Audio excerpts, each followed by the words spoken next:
Ynabbers, my name is Jesse Meekum from Ynab. It stands for You Need a Budget. Yes, you do. This is another Whiteboard Wednesday. Today I want to talk about how you can buy a car with cash. I know some of you listening that are fans of Ynab and just kind of fans of being super savvy with your money, you already know how to do this. But for those of you that don't, you're wondering, how the heck would I ever be able to buy a car with cash? You may have only been taught or only shown through example, perhaps, that you have a car payment, and that's just simply not the case. You do not need a car payment. If you have one now, there are ways to get out of it, in that you sell the car and downsize, or pay it off rapidly. I want to talk about just two principles, essentially, that can get you into a situation in not so long of a time where you do buy a car with cash. Number one, it is very difficult to buy a new car with cash. New cars are tremendously expensive and they plummet in value. We all know that. So when you drive off that new car, you drive it off the lot, it's just going down in value, rapidly down. There's this kind of thing happening with it. So the depreciation on that asset just plummets, and then it starts to slow down as time goes on. You'll see that it doesn't drop nearly as much, a little bit over time. As the car gets older, it depreciates per year less, as a percentage of its value and absolutely, obviously. But percentage of value and absolutely when it comes to new cars, those first 3 years are just nasty. So when you're buying a new car, you are purchasing something that is going down in value immediately. It would be like saying, I want to buy that stock for $100 because I know in 2 years it's going to be worth 60. And that sounds like a good deal. So there's that. You can't talk about reliability or anything like that. Any other aspects of a new car versus a used car, there are lots of used cars that are perfectly reliable. So when you're buying a new car, you're doing it for some reason other than a financial reason, right? Now, if you can get ahead of the depreciation, the way to do that is to purchase a used car. You eventually, instead of buying high and then having to experience that steep decline, you just buy a car that's 3, 4, 5, 6, 7, 8 years old, and suddenly depreciation is almost a non-issue, almost. If you can buy it for a deal, you maybe even made a little money.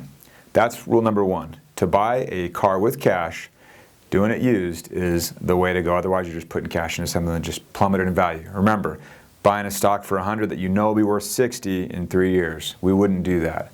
Number two, you pay yourself. You have to start getting in the mindset that you are making a car payment to yourself, not to the bank. And lots of people that teach personal finance, all sorts of gurus, they'll tell you the same thing. You pay yourself. It's just saving. It's just rule two.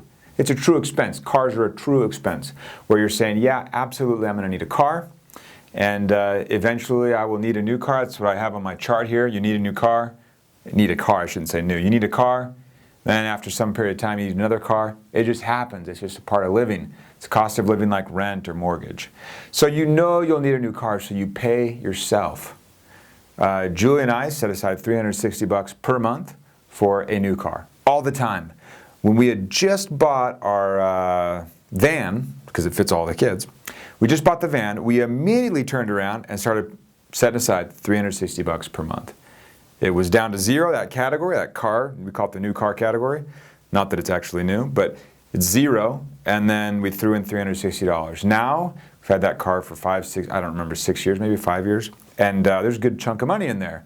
You set aside $360 every single month, you start to have some money. That's what we're doing. So, if you were to look at this, the black line is the norm for people, where they have a little spike in value because they saved up, they had a little down payment to put toward their car, hope they did, and then the car's value immediately drops, and then the person's not saving anything else. So their car savings account or the car, just looking at these both, they essentially just stay flat. So the car plummets in value, keeps plummeting actually, but it's really steep here. And then they need a new car again. They have no value to show for the driving of the car, really. They don't have any more money. They sell the car, they pay off the loan or whatever. They got to get a new car. It's rinse and repeat, right? They never get ahead.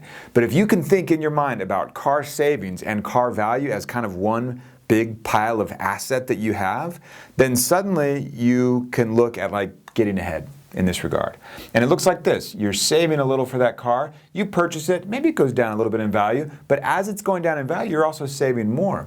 And because you're not experiencing that depreciation the same way those new car suckers are, then you end up being able to sell that car for sometimes what you paid for it, or a little less. But you've severely, severely outpaced your depreciation of the vehicle with the savings you've made, those car payments to yourself in the meantime.